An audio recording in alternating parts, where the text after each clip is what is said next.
And welcome to the channel. This is me, Damian Jackson. If you like the content, what I got going on and stuff, make sure you like, subscribe, comment, share, all that good stuff. If you don't like it, you'll dislike it as well, because that seems to be a thing that people do on my videos. But anyways, I wanted to do a review of Justice League, the Snyder's Cut. And more or less, I want to give a little disclaimer first, my perspective on it. I'm not a comic book guy. I never really sat down and read a comic book, stuff like that. I always watched the animated movies and animated cartoons. And ever since I was a kid, I was always more on the animated side of it. And then the live action things, the TV shows, the movies, series, adaptations, I always watched majority of those things. So that kind of lets you know my background and my perspective and my take on it. Big time movie guy. I watched movies my whole life, like ever since I was a kid, watching all the movies on HBO, Cinemax, and watching Showtime, just movies. I'm a movies guy, especially when we're talking about sci-fi, comic books, animation, that nerdy, geeky stuff, pretty much, right? Because you wouldn't be here if you weren't trying to see that type of, or you weren't interested in that type of stuff. So, just want to throw that out there as far as my perspective on, as I review this movie, where I'm coming from. Now, first, right off the bat, the movie is better than the original. That goes without question. It's better than the original, or the first version, or wherever the fuck you want to call it. Like, it's better. It's better than the first. The hard thing to really discern or really try to pinpoint is the Snyder Cut version. Would that have been a good movie on its own if there was never the other version of Justice League, the one that released years ago? I think 2017, something like that, 2018. This version by itself, I don't know if it would be that good, but nothing makes sense unless you relate it to something else. So because the Joss Whedon version, the theatrical version of Justice League was not that good, this one makes up for it and is way better. So that's right off the bat. I'm just gonna say that it's better. It's better. First and foremost, it starts out by picking up right where Batman vs Superman left off. Like, thank you for picking right up where Batman vs Superman left off, and in the sense of literally going over what happened when Superman, was killed by Doomsday. That stuff is good. And then showing how his death echoed and affect the rest of the world and stuff like that. And kind of alluding to what I want to say Luther said at the end of Justice League in the Ultimate Edition, where it shows that those extra scenes where he's saying that everybody here has heard that, the God is dead, the Superman is dead. So now all the other beings from around the universe are paying attention, and that's why they're going to come to Earth. Then it goes into talking about the mother boxes and stuff like that. And now one of the scenes are really, for the most part, throughout the movie, a lot of scenes I noticed, they're just better.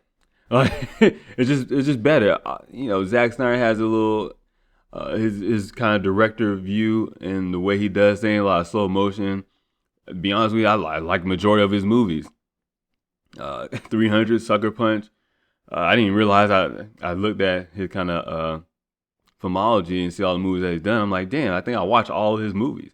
Didn't even realize it, but I like the way he directs and stuff like that. So, but going into the Aquaman scene where Bruce goes to meet Arthur and stuff, and that played out a little bit better. Little subtle things. Things I don't think were in the first movie, as far as like him handing the cash, stuff like that. That was a little bit better though. And I don't like how it just jumped to it. Like I get it, he's supposed to put together a team, but it just kind of jumped to it. But at the same time, like, okay, I'll deal with it. And then you have the Wonder Woman scene after that, which is a little bit better too. At the same time, the pacing of the movie was good. And even though it wasn't necessarily jumping from scene to scene. More or less, you were kind of getting a view of what was happening to each character and stuff like that. And you got a little bit more, especially when we talk about Cyborg and his backstory, you got a little bit more and stuff like that. One of the big things I really like was the fact that it took a while to get the mother boxes by that killed me, man, because in the first Justice League movie or the theatrical version, it was like bam, bam, bam. They just gathered up the mother boxes like it wasn't nothing. Like, okay, I get it, but come on, man. But in the Zack Snyder version, I know it's 2 hours more longer and stuff, but that's good because you really you're trying to put a bunch into a movie, even though, like, as far as the backstory, they haven't really told yet. They didn't allow the build up such as like Marvel has. They went ahead and just threw everybody together, and you got to kind of give a little bit backstory. Yeah, some of these characters have long histories and stuff like that, but you gotta be able. It's good storytelling, man. That's just what it comes down to is good storytelling, and you can't skip over good storytelling. You can try, and a lot of movie studios do that all the time. They try, and that's why they fail and fall on their face, and that's why they get bad reviews, and that's why the fan criticism is always so poor because they rush through things and try to tell a story without actually, telling a story, putting in details, making sure you minimize plot holes, things of that nature. So just when Steppenwolf, when he came out on their Sarah, I always have a hard time saying that word.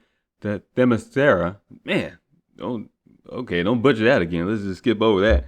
So when he went to their island and got the mother box, I like that. It was a little bit more of a fight scene, a little bit more of a struggle and stuff like that instead of just bam, bam, bam, he got it real quick. He's clearly overpowered anyways. But also in the sense that I take that back rather. He wasn't necessarily overpowered, but he really was, he was powerful enough. Get it? Like he was still more powerful than just them, but they could still kind of put up a fight. And that's the way you want to see when you're talking about storytelling. Like give a little something like, yeah, we get it. He's strong and really strong by himself, but they're still powerful themselves as well. We're talking about immortal Amazonian women warriors stuff that's been around for thousands of years. Like they're gonna put up a fight, right? They're not just gonna roll over. And so I like to see that they put up a little bit of fight and they show more of that and stuff. So that was a good thing. And it makes me think too about like as I was saying earlier when they talked about Cyborg. I love the fact that they gave him more of a character.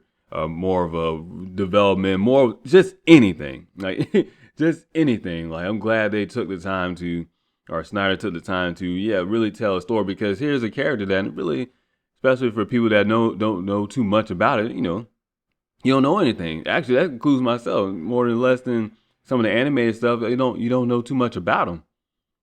So to see the backstory, to see the relationship with his mother and his father and stuff, to see him actually playing in the football game and what happened and stuff like that and the accident. I really like that part and I enjoyed that part. That was good. And then you go on to have all the other little different stories and stuff like that. You get a little bit more about Barry Allen. I don't personally like the portrayal of Barry Allen in this movie in Justice League. It's just to me I get it. I know he has more of a sense of humor and stuff like that, and he has witty punchlines and things of that nature. But they make him more or less like a little brother in this, and it kind of gets on my nerves a little bit. I don't know. To be honest with you, I don't know if that's the true adaptation to the comics. It doesn't feel like it is, or definitely none of the anime movies I watched doesn't feel like that. But I feel like they kind of use him as a comic relief a little bit, so he can say different, every time he's saying something's a little witty and stuff. And then I also don't like how another thing, like if they're coming together and they're fighting aliens and stuff like that, and we're talking about a potential mashup with Darkseid and stuff that's alluded in the movie, you can't have Flash tripping over his own feet. Like I know, and they kind of pointed out there in the movie as well, but you can't have Flash tripping over his feet.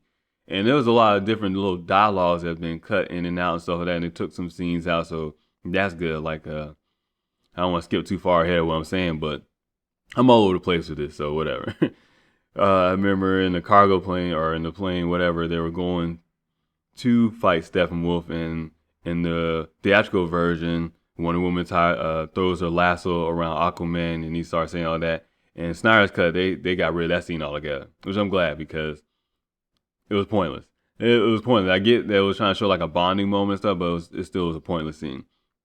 I like how they were throwing a little bit more kind of interaction between Wonder Woman and Batman, because I know they date in the comics and stuff like that, so that was good to see.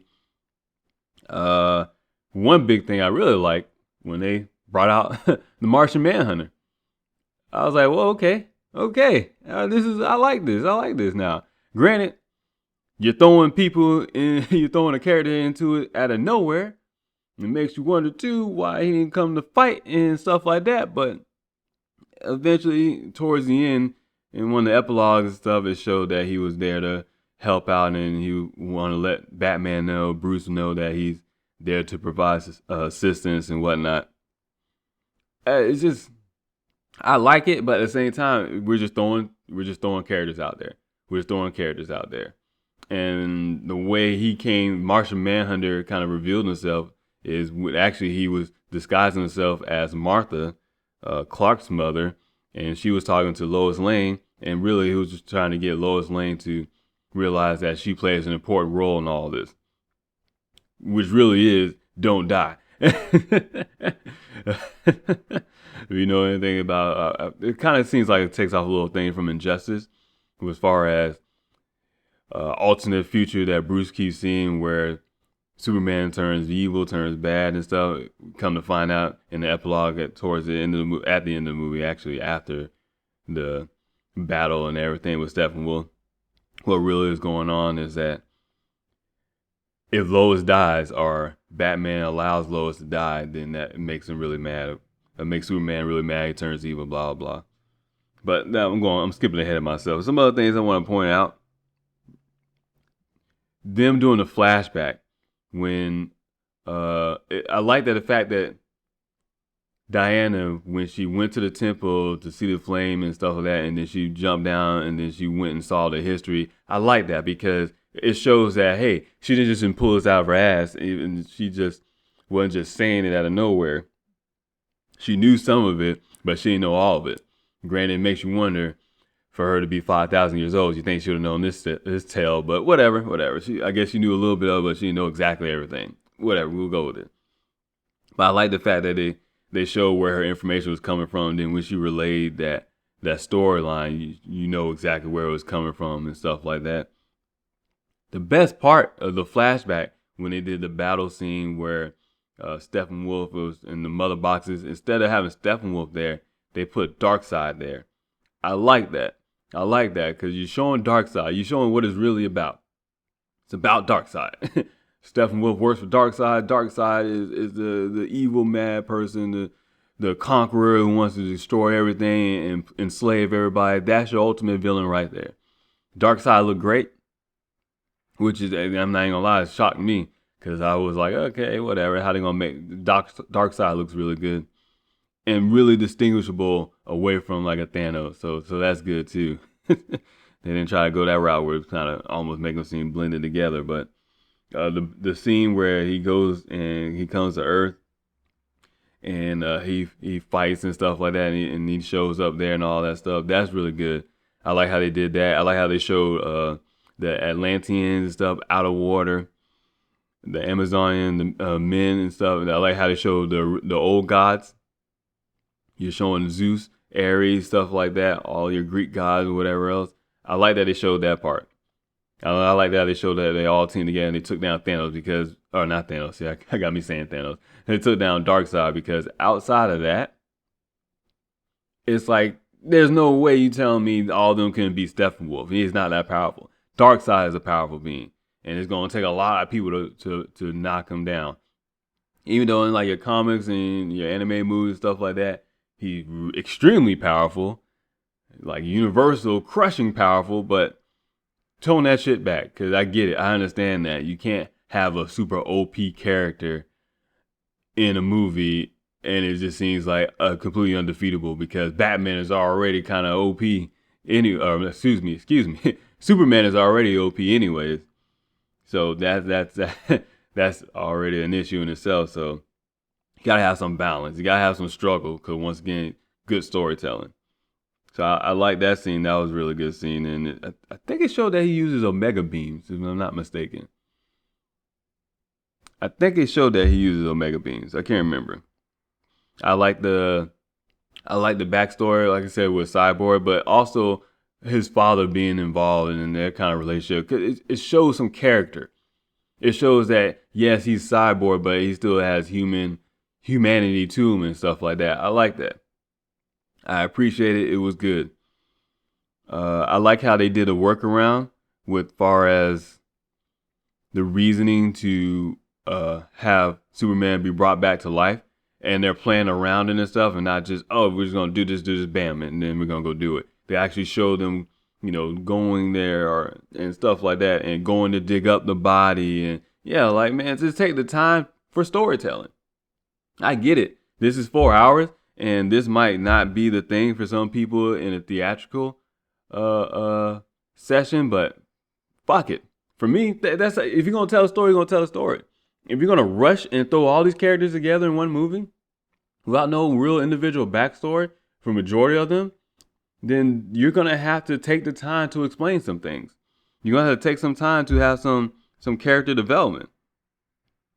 Steppenwolf, way better looking, man. Not even close, right? It's not even close. How much better Steppenwolf looks, man. It's the armor, the face, all that stuff, and it shows him a little bit more too. Instead of him being like, "Oh, I'm here for this and that." No. He's a servant of Darkseid, and that's why he's there. And obviously, he failed. So there's gonna be some tension. He's trying to get it back in good graces with Darkseid. So I like that dynamic as well. A lot of good things in it, and once again, is this movie good? Is because the first theatrical version was not good. Because on its own, I don't know if this movie would be as good. I think it would just be average. But the theatrical version of Justice League was just bad because it didn't even bother to explain anything. Bad in the sense where when you first watch it, you're like, okay, you got to see some stuff, but just so many things, man. Like again, when they revived Superman and they went over the plan and how they're gonna do it to show Barry Allen going really fast, and then kind of he said, when I go this fast, by getting near the speed of light, weird things happen. Time slows down, stuff like that, reverse time. I like that they kind of showed that. Although I'm kind of iffy because it's like Barry Allen can go extremely fast, and he kind of built up his skill level to be able to go fast as the speed of light, if not go faster than the speed of light, but at the same time he trips over his own feet and he doesn't know how to fight. And see, that's where it comes to be an issue with me. And this is not even a comic book perspective or anime movie perspective, none of that stuff. This is just, hey, you can't make sense of this. If he can do this one extremely talented thing or multiple extremely talented things and do all this other stuff, but yeah, he don't know how to throw a punch by now. Like, I get it, he's really fast, so he doesn't really need. You still, come on, man, throw a punch.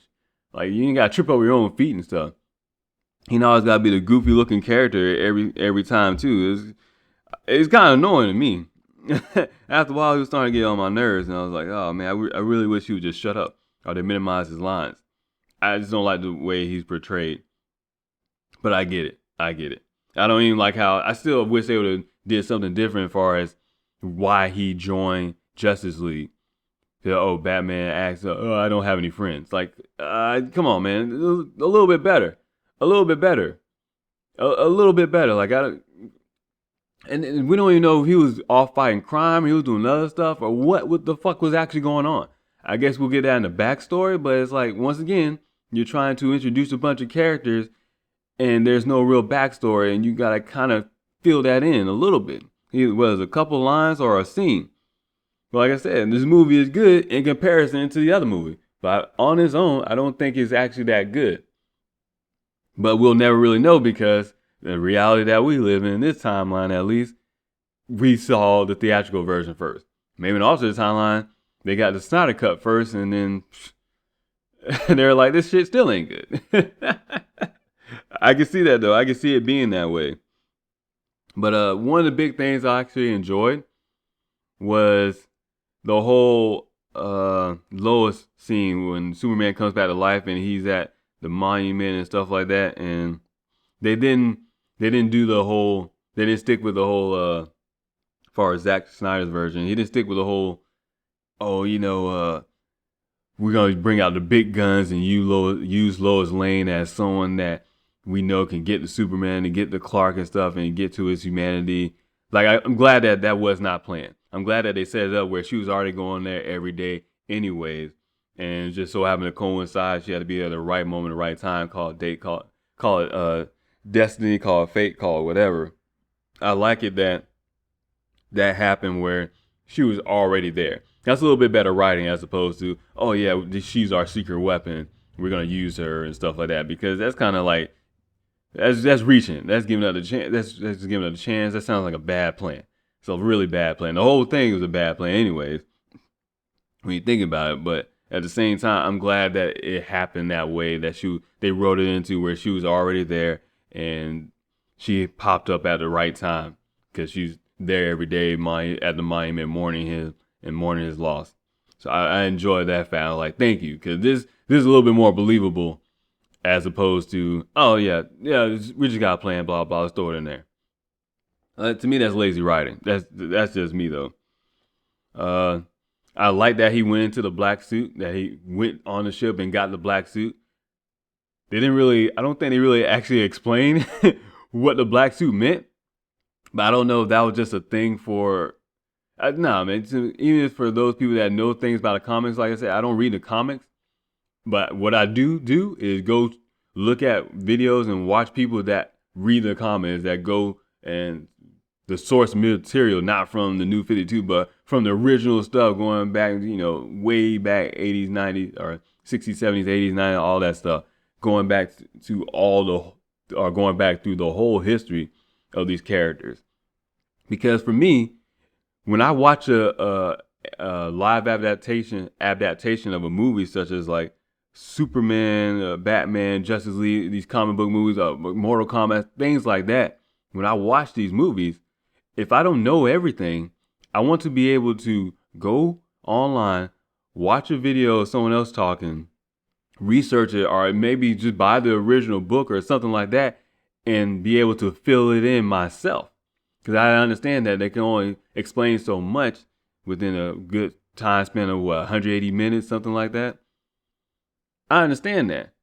But when you don't follow the source material, it leads everybody astray, because the people that are watching, your normies or whatever, they're watching and they have questions and they go look up stuff and it's like, well, no.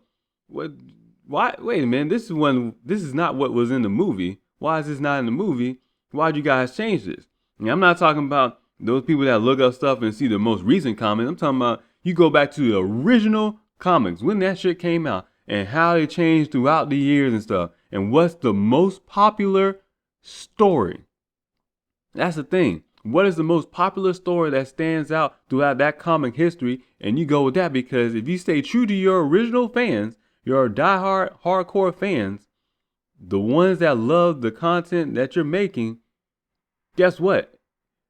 All you do is make new fans, because some people just don't know exactly what it is. And once they get a chance to see it, or once they decide to take a chance to look at this material and stuff, they will become excited as well, and they'll like it. Stay true to what got you there. Stay true to yourself. Not try to rehash and do all these different things. Like, oh, it's annoying. I like how the red tint was gone in the final scene. I like how that was gone. I like how that family was not there either. Like, I didn't understand that in the theatrical version. Like, why was this family here? I don't understand it. This family is pointless. There's no reason to have this family. Why are they here? I don't even understand what my connection was and what I just supposed to feel something because they're there. And then they're trapped in the house. Like, fuck all that. No.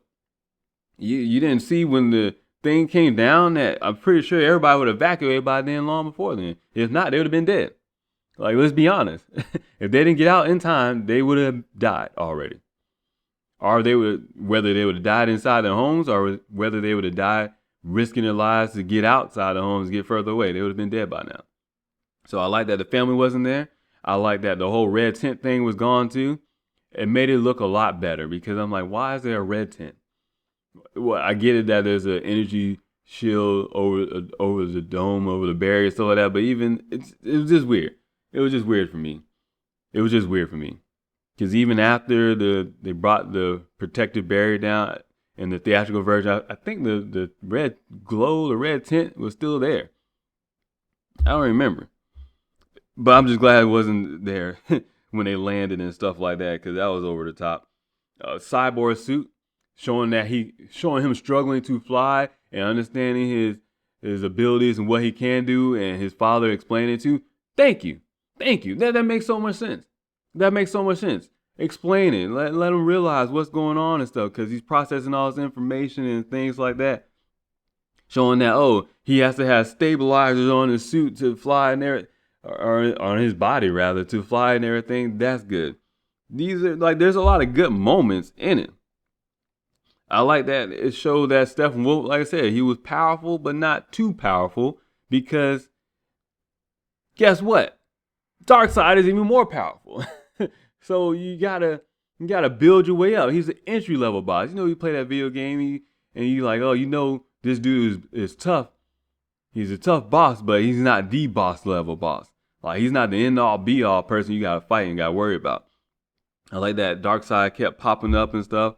As far as flashbacks or Steppenwolf talking to Darkseid, let us know, man. Darkseid is an ultimate boss. He's an ultimate villain. He's the end all be all. This is where this movie is trying to go. I like that it was trying to set up a trilogy or other movies and stuff like that. And I'll kind of touch on that in a little bit because that was stupid too, to be honest with you. Lois Lane questioning whether or not she was pregnant and stuff. Like, come on, man. Are we really going to go with that? I think I've seen reports. Actually, I'm going to talk about it now. What I'm talking about. Actually, I saw reports talking about Zack Snyder. He was talking about having Superman Jr. or something like that. Superman having a son and that being in one of the trilogy movies. And I'm like, that's a bad idea.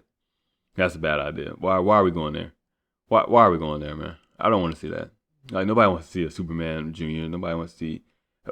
Are we talking about Superboy from an alternate universe? What are we talking about? I don't want to see that. In fact, let's be honest. We were talking about biology and DNA. Can she even have a child with him? He's still not a human. Whatever. I'm not gonna break down the whole theoretical science behind that. Anyways, once again, that's when it's like a little too rushed. Like, how about they, I don't know, relax for a little bit and stuff. The dude's been dead and he's now coming back. He's coming back to life, and all of a sudden she might be pregnant and stuff. I think we should just relax. Yeah, just relax on that. That doesn't sound like a good storyline to go and have. Like I said, this movie is good in comparison to the other one, but on its own, I think at best it would just be average because they're doing too much. You're throwing out too many ideas, do too many things. It's good to have it though, but there's no build up. It's just kind of slowly. I'm trying to figure out. Well, hell, if we got Martian Manhunter, where's Green Lantern at? If we're gonna take that route, where's Green Lantern? We see the lanterns fighting. We see the ring go up and fly away. Shit, give me Green Lantern then. Give me somebody. Give me someone. Anything. It doesn't matter who it is. Just give me someone. Towards the end of the movie, when they was talking about splitting up the mother boxes and stuff, and their whole plan, actually before they even got to that final battle scene, the plan to split up the mother boxes was way better. Was it a great plan? Did it actually make sense? Not really, but it was way better. The whole thing of Cyborg going inside the mother box and stuff like that was kind of odd, really, when you think about it. But I was like, whatever. Once again, there could be something from the comics that I don't know of. I'm okay with that. I'm still going to criticize it. I'm like, whatever. It doesn't really make sense, but we'll go with it. We'll go with it. It's to me because, once again, it's better than what was already happening that has happened in the theatrical version where they just, we're just going to rip it apart. And it's like, you got to be able to you gotta do something with this. And that's what I said. Like I get it, going inside of it, and then going inside the mother boxes and going kind of into its existence, its conscious being or whatever, and trying to find a way to separate them in Cyborg doing that. I'm okay with that. I'm okay with that because it shows that it's a little bit of a daunting task as opposed to Cyborg, Superman use their physical might, which they eventually do as well, but that's also based on Barry Allen somehow rewinding time. Because that was part of the plan that he needs to run at the speed of light, if not, or he needs to run faster than the speed of light to generate enough electricity to push Cyborg into mother boxes, something like that. Me personally, I was like, okay, we're pushing it, but whatever. Because once again, here's Flash is tripping over his own feet. He can't really swing or punch or anything, but don't worry, he's super fast. But it's like, if he's this fast, he's been practicing to get this fast. So if he's been practicing to get this fast, you telling me he can't practice to, I don't know, learn how to fight, throw a kick, throw a decent punch, anything, man. I mean, we're not talking about anything special. Superman fights on brute strength punches and stuff like that. He's not a real martial artist. He's not doing these things like Batman or even a Wonder Woman is doing. But still, you know how to fight. You know how to do things. Aquaman, you know how to do things. Flash doesn't know how to fight. Just throw a punch, man. You're already faster than everybody. All you gotta do is throw a punch. You can't throw a punch.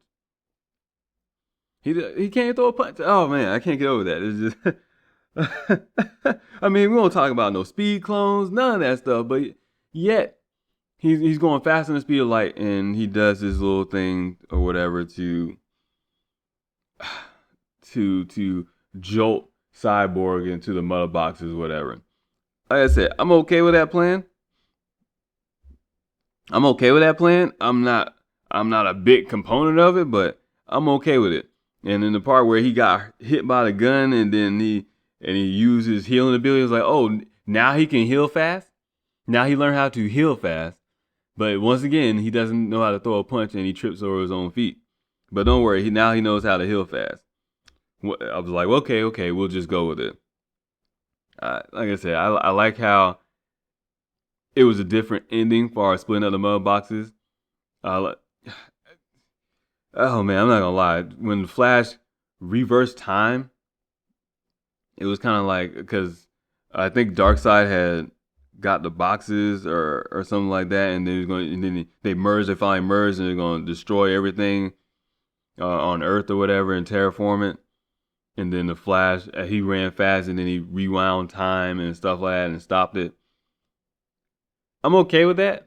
It's just, like I said, it's just that skill set wasn't there, and he just all of a sudden, like, snap of a finger, okay, I know how to do this.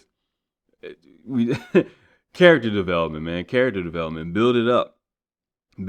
But I'll go with it. We'll go with it, and we'll call it success. And then after that, they finish. They do all this other stuff, and then they go into the epilogue where you have Joker, Batman.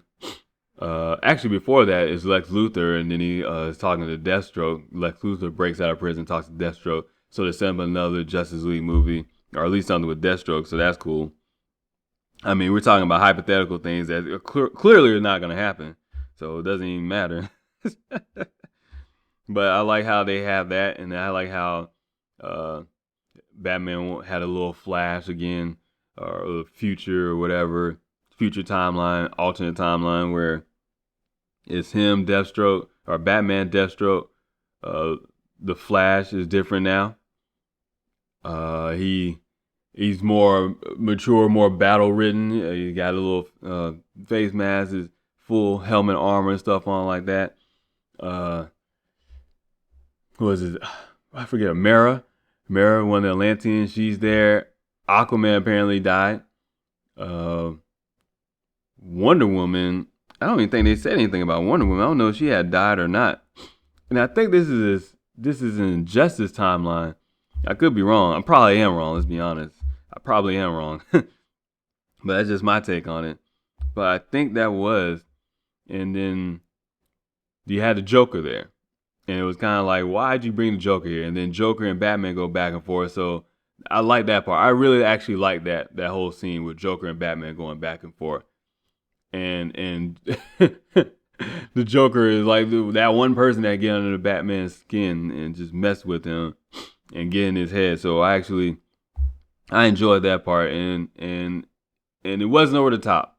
It wasn't over the top, but it was trying to show you a future timeline of something that could possibly happen, and meaning that, hey, remember, because in Batman vs Superman, it was Batman vs Superman or Justice League, I can't remember, but the theatrical version of Justice League, I'm pretty sure it was Batman vs Superman. Now I think about it, where the Flash, Barry Allen, appeared to Batman and said, "Lois is the key." So now this kind of keeps up that whole constant thing in the back of Batman's head. Like, what does this message mean? What does it mean Lois is the key? Lois is the key, Lois is the key. Clearly, Flash has been running around messing up time and stuff, which I guess is alluding to the next, or the Flash movie. Maybe it'll be about Flashpoint. I don't know. I don't know shit about shit. I'm just saying. I'm just throwing out my own ideas and opinions, and some of the stuff I read, a lot of stuff I actually haven't, because it doesn't matter. You don't know what's going to be in these movies until they basically come out.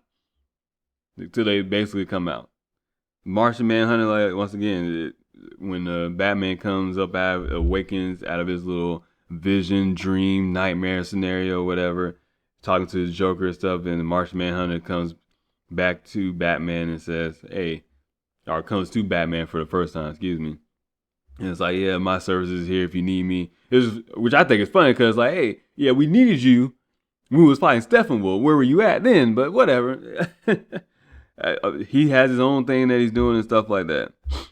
Let's see. Yeah, Cyborg was there too with Mara and all of them during that scene with the Joker and whatnot. And then all of a sudden Superman comes and he's about to kill him. He's about to fuck him up. He's about to kill him. So they were more concerned about that. That's what it was. Superman got killed by Aquaman, and Wonder Woman, maybe I missed it. I don't remember what they said about her, where she was at, or what was going on. Maybe she died too as well. But overall, man, it was a good movie. But to me, it's a good movie in comparison to the other movie. On its own, I feel like it would have been an okay movie. It would have been, and I kind of get, like, kind of understand my argument, because this movie would have been good without the theatrical version, but at the same time, it still would have been hard to assess, because it's like, is it a good movie or is it a okay movie? Because you're doing too much. And so it would have been hard to even release this theatrical version, period, because of it being 4 hours long. I don't think you would have been able to do it. And I don't think you can even separate it either, because it's kind of made in a straight traditional storytelling linear fashion, that you can't really, there's no really halfway point where, okay, there's a battle and then there's another battle. Like, so you need this to happen in one full setting anyways. So I don't know if you could have ever had a theatrical version of the Snyder Cut in theaters, because it is 4 hours long. You would have to have it as intermission or something like that in order to have it in theaters. And a lot of people don't want to sit for 4 hours and watch a movie. Better yet, not a lot of people can give up that much time to watch a 4 hour movie, even though majority of people still binge watch things. I don't understand that, but whatever. But, once again, who wants to necessarily take out 4 hours of the day, 4.5 hours, whatever, going to the movies and watching a 4 hour long movie? I understand that too as well. But to me, overall, I think at best it's an okay movie. Like I said, it's good in comparison to the theatrical version. You're like, oh man, this is so much good. This is so much better. But in the reality of it, it's an okay movie. It's still trying to do a lot of shit. The movie doesn't work unless it's a build up over several movies. That's it. The movie only works if it's a build up over several movies, because now you get attachment to the characters, you get character development, you get backstory, you fill in the folklore, you fill in all this emotion and stuff like that, and you get the build up of it all, as opposed to you being thrown in, everybody, the characters being thrown in together. Like, yeah, I'm putting the team together. Okay, cool. It's like, okay, cool. Like, everyone has a reason. Everyone has a reason to be in the fight. Far as Wonder Woman, because she's Amazonian. The Aquaman, because he's Atlantean. Obviously, Superman is there because that's what he does. Batman is there because that's what he does, because he sees it coming. But really, that's why there was no real written backstory or no real reason for the Flash being there, because there is no real reason for the Flash being there. Like, there is no real reason for the Flash being there. He wasn't trying to offer up his services. He wasn't out trying to look and find other people because he wanted to fight off the aliens or any of that stuff. He was like, oh, I need friends. And it's like, okay, that makes no damn sense. He needs friends, huh? So we're really just going to go with that? He needs friends? And it's like, all right, whatever. I guess that's what we're going with. He got on my nerves. I don't know why. He just got on my nerves. But yeah, man, that's my overall thoughts of the movie. That's what I think about it. It's decent. It's an okay movie. Like, I had to take some time to I watched it Friday, and then I kind of sat on it yesterday, and then today, Sunday, I was like, you know what, I'm gonna go ahead and sit down, knock this review out, put the video together and stuff. But it's the more I think about it, I don't want to watch that shit over again. Like, it's not a movie that I'm like, oh yeah, I think I'll watch it over. No, it's not really. It's not a movie I'll watch over again, and because it doesn't go nowhere. It's not gonna go anywhere. I mean, yeah, it's great that the fans got to see the version of the movie that they originally wanted to see it, the Snyder cut and stuff like that, but it's not going to go anywhere. DC is all over the place as far as their movies and their continuity and their DC extended universe and the timelines of what they're, how they're putting the movie out and the timelines. Shit, is there a timeline? Is there a timeline? Like, they're just all over the place. They're just doing horrible. I mean, they're flat out just doing horrible. You can call it what it is, but they're just flat out doing horrible. They're just all over the place. They're too busy trying to rush to get a cash grab because Marvel sat here and spent 10 years and then came out with Avengers and stuff. But no, they're too busy like, oh man, we got to capitalize on this now. And it's like, you're all over the place, man. It's especially when you're talking about Justice League, which is just like the Avengers, where you got a whole bunch of different characters and they all have their own reasons for joining up. And you got to take the time to explain those reasons and make you feel invested in those characters and make you care about them. I mean, like I said, Barry Allen didn't even have his job yet. He wasn't even in criminal justice. He wasn't even working in crime scenes yet. None of that stuff.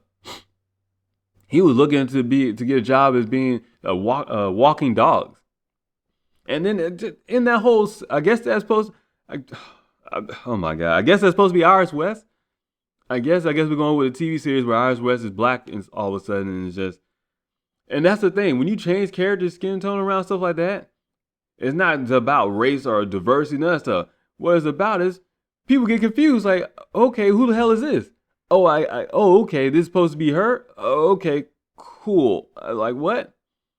And I'm like, that's how Barry is gonna meet Iris, by saving her. And I think that was Iris. I'm assuming that it is because I know that actress has already signed on to play Iris in the Flash movie. So, but I'm just like, this ain't it, man. This ain't it. Actually, Barry scenes could have been cut out of the movie, even in the Snyder cut. It could have been, they could have just got rid of it because it was pointless. It was pointless. All you got out of Barry Allen was a baffling, goofy idiot, even though he's supposed to be a really smart guy. Genius level intellect, yet he just seems goofy and lacks confidence and really doesn't have no fighting skills. Like, he just shouldn't have been there. He shouldn't have been there. And they try to incorporate his speed into the different fight scenes and stuff like that, but it's like, he shouldn't have been there. He shouldn't have been there. Like I said, a lot of scenes was mixed up and changed around for the better, so that's good. I wouldn't say changed around for the better, but was better than what was in the theatrical version, but still overall the movie is just thrown all together. It's an okay movie. Good, slightly above average at best. And mainly because you get to see some of your favorite superheroes run around and do stuff. And the graphics look decent. They look really good. So that's about it, man. It's an okay movie. That's my opinion on it. If you like it and you love it, that's that's you. That's your opinion. It's not a movie I love. I really liked it, but like I said, I liked it because in comparison to the other one. If I don't think about the other movie, then as far as this Snyder Cut version goes, it's a okay, slightly good, above average movie. That's my take on it. That's my opinion. Go ahead and make sure you guys follow, like, subscribe if you want to. If you enjoy the content I make, check the links in the description for my podcast and all the other good stuff, man. You guys have a good day. So until next time. This is a dangerous groups that we're dealing with now.